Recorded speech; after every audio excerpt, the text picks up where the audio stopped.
Hello guys, and today we have another review, and this time it's on the Nerf and series Pinpoint. It's a really cool blaster that unfortunately does have some issues, but they're forgivable for the price of $20. So let's get into it, but before that, let's talk a bit about N-Series. N-Series is a new series of Nerf that is basically the main series of Nerf nowadays, and it shoots these N-Series and 1 darts. These darts are slightly more accurate, shorter and a bit thicker or wider than standard elite darts. Overall, these blasters shoot at around 80 to 90 feet per second, which means they have more comparable performance to actual blasters than to standard Nerf. Also, these are a tad bit more accurate than elite darts, but still they are way worse than something like X-Shot or darts on waffles. So, that is the dart, and these darts are pretty durable, but generally, N-Series darts aren't the best. The plastic quality on this blaster varies from each plastic color, which I'll talk about in plastic quality. But now, let's get into the actual review, starting at the front, where we do not have an Instagram log. That is very unfortunate. And this barrel does come disassembled, as you can see by this piece, and when you put them in, it's clipped on. And if you don't put it in, well then, there is a lock to prevent you from priming. You can definitely mod that, but out of the box, this is how it looks, and it's a bit too big. I'll talk about this barrel more in the design and confidence part. But overall, we have this part here, which you can use as your front grip, also putting your hand here, or you can just put your hand somewhere around here, or here at the front, but this just feels too weird.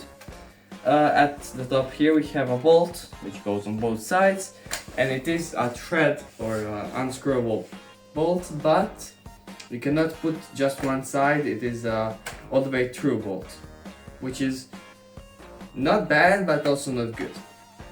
At the top we have this nice scope, which does have a plastic sight in there, and you can actually use it.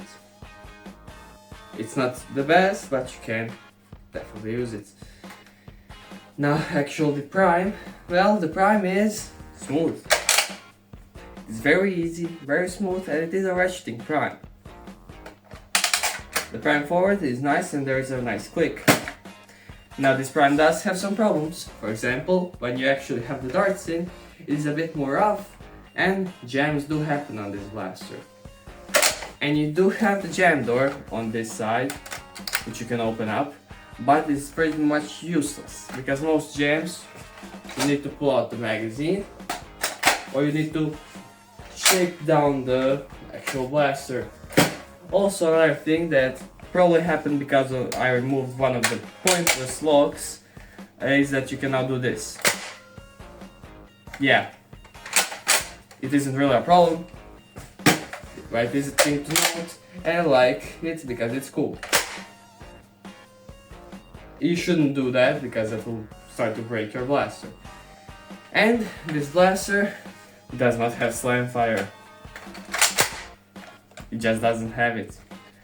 Down to the trigger well and the grips and stuff like that.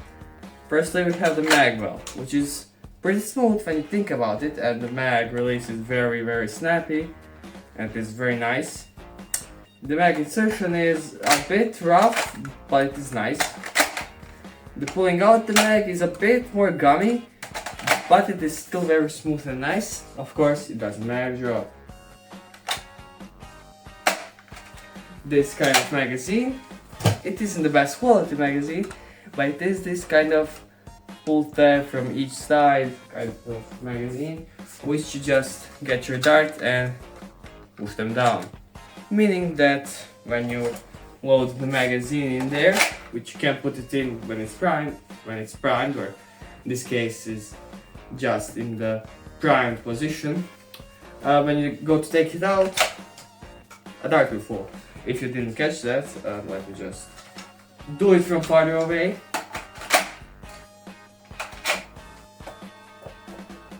Yeah.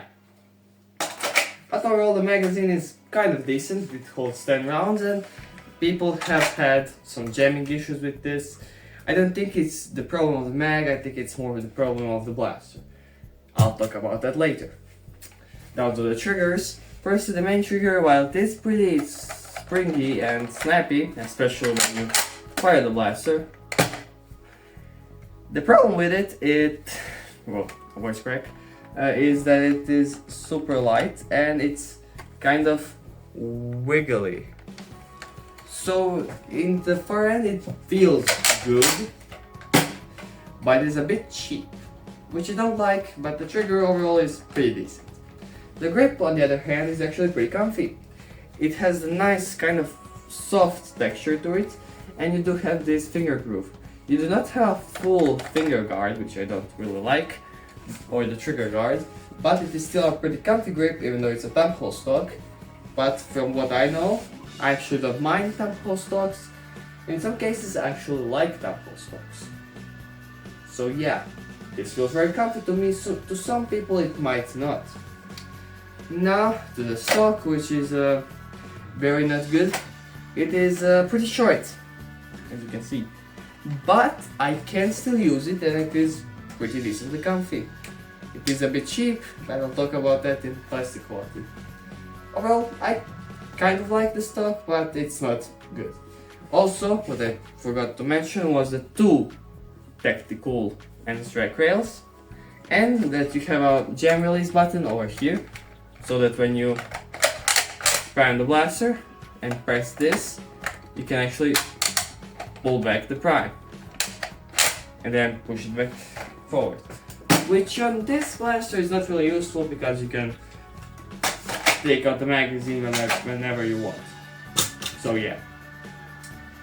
Now let's get onto the design and then onto plastic quality. The design of this blaster is really good. I love the way it looks with the blue, with the white, with the orange. It kind of looks like some kid version of a superhero, which when I look at it, yeah, this is a toy blaster, but honestly, it looks kind of like sports-like. I just like the way it looks, and it just screams Nerf blaster, while overall the silhouette and the feel of it screams gun. In this case I will use blaster because gun is a bit more aggressive. But overall, I think it is very good design-wise, although there is not actually that much detail as much as there is colors and just printing on top of the plastic. Overall, I think this is a really good looking blaster. Now to the plastic quality. The orange in the front feels great. The blue of the body feels not quite Alpha Strike, but more like Elite 2.0 plastic. In the sense it isn't as cheap, and in this case it actually doesn't creak. This blaster has basically zero creak, which is really good. The white plastic is really nice N-Strike or Elite style plastic, but then you get onto the orange, and the orange plastic is just cheap. It feels cheap, although there is internals behind them, so it's not as cheap.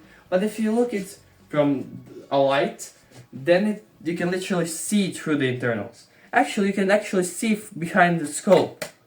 See? It's that you can see through the scope.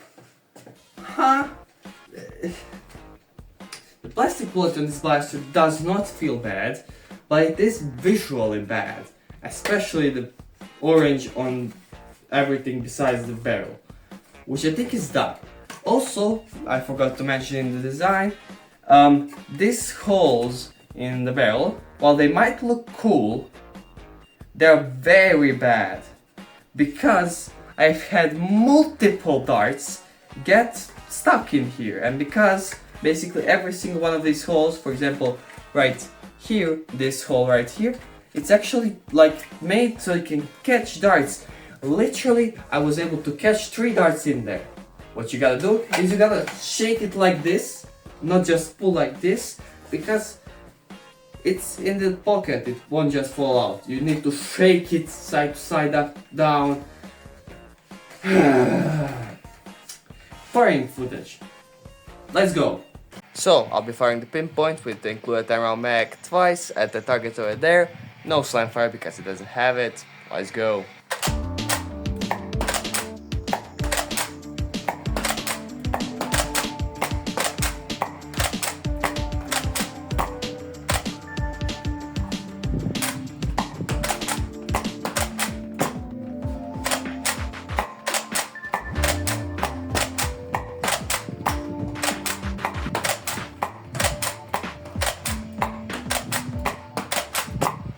When I said let's go, I meant to show you the firing footage. I actually filmed it before, obviously. So what do I think about the blaster? I like it. I'm just gonna say that. I love bolt action. It isn't true bolt action, but I love bolt action. That is why it's on the wall right here. Or it's not actually on the wall. I haven't really decided that. Overall, I like the blaster. It really is cool and it does have slightly better performance and a nice pop to your shots. It feels smooth and everything. Some bad designs, of course, are the jamming. This barrel, while it might have not looked as cool, I would have liked that it was fully filled out. Not this shit. So yeah, pretty dumb. But I can forgive them, considering that this is more a design thing, because these holes will give you some design. But yeah, this blaster does have issues with jamming up. The design of this blaster isn't really that smart. Sometimes it just doesn't fire because the darts don't get pushed in there enough for the little tail on the darts to actually depress the trigger lock or the air lock. So yeah, this blaster isn't great. But for $20, if you just like the way it looks, if you just like the way it functions, you can consider buying it. It doesn't break, it isn't completely bad in the firing or comfiness, and you can mod it. You can open this up, you can remove this, although not very easily. You can convert this to half lengths, and the spring in this is actually pretty powerful, and there is a huge hole in the plunger tube which you can just patch up or put a new plunger tube in, put in half lengths, and you can get this to shoot 150 FPS with not that much trouble. And considering there aren't many straight pullback Pro blasters besides the Jurassic Pro, which is not good, this might just be worth for that. $20 is decent for this kind of blaster. The Eagle Point, or countless other blasters, also cost $20 from Nerf.